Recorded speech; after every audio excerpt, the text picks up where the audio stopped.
नमस्कार दोस्तों, स्वागत है आपका यूट्यूब चैनल एबी टेक में।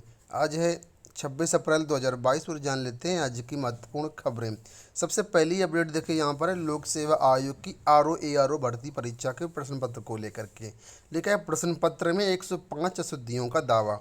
लोक सेवा आयोग आरओ समीक्षा अधिकारी सहायक समीक्षा अधिकारी 2021 मुख्य परीक्षा करा रहा है। परीक्षा 26 अप्रैल तक चलेगी। भाषा विज्ञानी व समीक्षक पृथ्वीनाथ पांडे ने परीक्षा के प्रश्न पत्र में काफ़ी अशुद्धियां होने का दावा किया है। बताया गया कि 24 अप्रैल को आयोजित सामान्य हिंदी एवं आलेखन के प्रश्न पत्र में 105 अशुद्धियां मिली हैं। प्रश्न संख्या 1 में गद्य अलग और अवतरण अलग है। योजक चिन्ह निर्देशक चिन्ह बनकर के दोनों से अलग हो गया है, जबकि गद्य अवतरण छपना चाहिए था। तो कुल मिलाकर के पेपर में बहुत सारी अशुद्धियाँ हैं।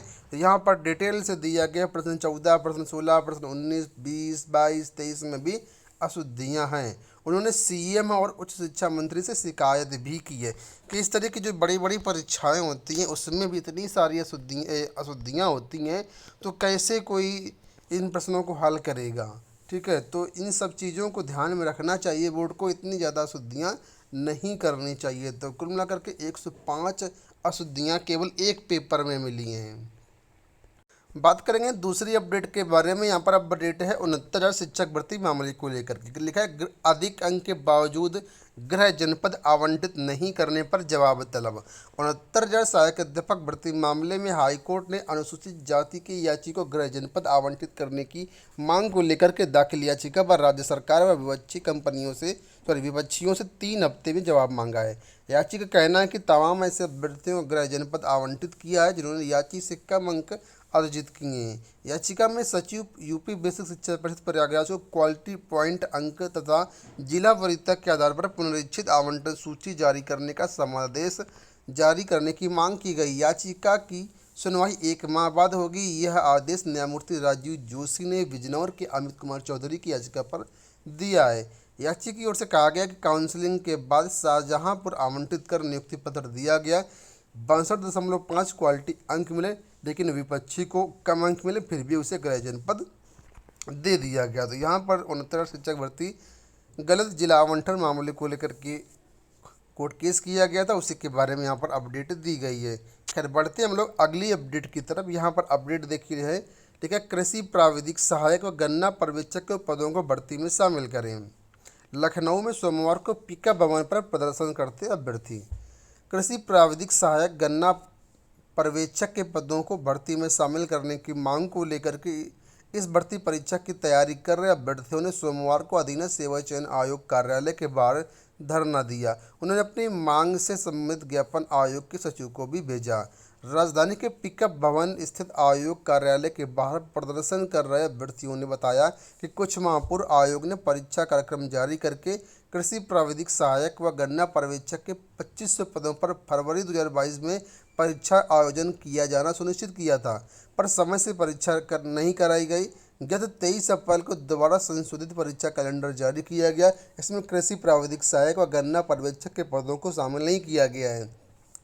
अभ्यर्थियों ने बताया कि बीते 4 वर्षों से कृषि प्राविधिक व गन्ना पर्यवेक्षक के भर्ती के लिए वे लगातार तैयारी कर रहे हैं और उन्होंने आयोग से इन पदों को भर्ती परीक्षा में शामिल करने की मांग की। ठीक है, तो इस भर्ती वाले जो अभ्यर्थी हैं वो परेशान है कि एग्जाम कैलेंडर में इसकी डेट कोई दी नहीं गई है। इसका मतलब इस साल भर्ती नहीं आएगी और इसी वजह से परेशान होकर के छात्र पिकअप भवन में प्रदर्शन करते हुए नजर आ रहे हैं। बढ़ते हम लोग अगली अपडेट की तरफ। अगली जो अपडेट है यहाँ पर देखिए, 4 वर्षीय इंटीग्रेटेड बीएड कोर्स को लेकर के है। लिखा है कि इस कोर्स के लिए अभी और इंतजार है। शैक्षणिक सत्र 2022-23 से शुरू होने वाले 4 वर्षीय इंटीग्रेटेड बीएड कोर्स को लेकर के छात्रों को थोड़ा इंतजार करना पड़ सकता है। वजह है, इस कोर्स को सिर्फ देश के कुछ चुनिंदा संस्थानों से ही शुरू करने का मामला कोर्ट में पहुंच गया है। ऐसे में उसे शुरू करने में कुछ और देरी हो सकती है। फिलहाल इस मामले की सुनवाई कोर्ट में इसी हफ्ते होनी है। ऐसे में माना जा रहा है कि इसके बाद ही स्थिति साफ हो सकती है। राष्ट्रीय शिक्षा नीति की सिफारिश के बाद एनसीटीई ने शैक्षणिक सत्र 2022-23 से इंटीग्रेटेड बीएड कोर्स शुरू करने का प्रस्ताव किया था। इससे देश के करीब 50 संस्थानों से शुरू किया जाएगा। बाद में इसे और संस्थानों में विस्तार दिया जाएगा। नीति में सिफारिश की गई थी कि 2030 के बाद स्कूलों में 4 वर्षीय बीएड करने वाले छात्रों को ही बतौर शिक्षक नियुक्ति दी जाए। मतलब 2030 के बाद इनका ऐसा प्लान है कि जो ये कोर्स किए होंगे सिर्फ उन्हीं को शिक्षक बनाया जाएगा, बाकी 1 वर्ष 2 वर्ष वाले जो कोर्स हैं उनको यहाँ पर वरीयता नहीं दी जाएगी। ठीक है, 2030 से सारी चीज़ें होनी है। तो फिलहाल ये जो कोर्स है अभी इसमें देरी हो रही है।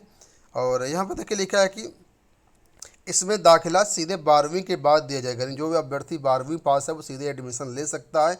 इस कोर्स से शिक्षक बनने का सपना देख रहे छात्रों की पढ़ाई न सिर्फ 4 साल में पूरी होगी बल्कि उन्हें दोहरी डिग्री भी मिल जाएगी। अभी शिक्षक बनने के लिए 3 साल का ग्रेजुएशन कोर्स और 2 साल का बीएड कोर्स करना होता है। ऐसे में कुल 5 साल लग जाते हैं। इस नए कोर्स के बाद 12वीं के बाद सीधे अभ्यर्थी कर के सीधे 4 साल में ग्रेजुएशन प्लस बीएड दोनों कोर्स कर लेंगे। इससे उन्हें 1 साल का समय बचेगा। तो फिलहाल अभी इस कोर्स के लिए थोड़ी सी देरी हो रही क्योंकि मामला पहुंच गया है कोर्ट में।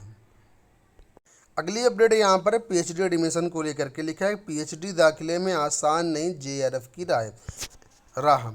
इलाहाबाद विश्वविद्यालय में पीएचडी में प्रवेश लेने वाले नेट जेआरएफ अभ्यर्थियों की राह आसान नहीं होगी। इलाहाबाद विश्वविद्यालय प्रशासन ने 17वें शोध में दाखिले की प्रक्रिया में अहम बदलाव किया है। नेट जेआरएफ अभ्यर्थियों को भी संयुक्त शोध प्रवेश परीक्षा यानी लेवल 1 में शामिल होना होगा, जबकि विगत वर्षों में जेआरएफ अभ्यर्थियों को सीधे क्रेट लेवल 2 यानी इंटरव्यू में शामिल किया जाता था। इसमें नेट को 3 और जेआरएफ को 5 अंक अतिरिक्त वेटेज भी प्रदान किए जाएंगे। देखा है कि विदित संयुक्त शोध प्रवेश परीक्षा के लिए रविवार यानी 24 अप्रैल से ऑनलाइन आवेदन प्रारंभ हो चुके हैं। आवेदन की अंतिम तिथि 16 मई तय की गई है। 41 विषयों के सापेक्ष में 614 सीटों पर प्रवेश दिया जाएगा। इसमें से 227 सीटें विश्वविद्यालय में, 387 सीटें कॉलेजों में हैं। सर्वाधिक जो सीटें हैं रसायन विज्ञान में 62 सीटें, वहीं अन्य में जो कम सीटें यहाँ पर हैं।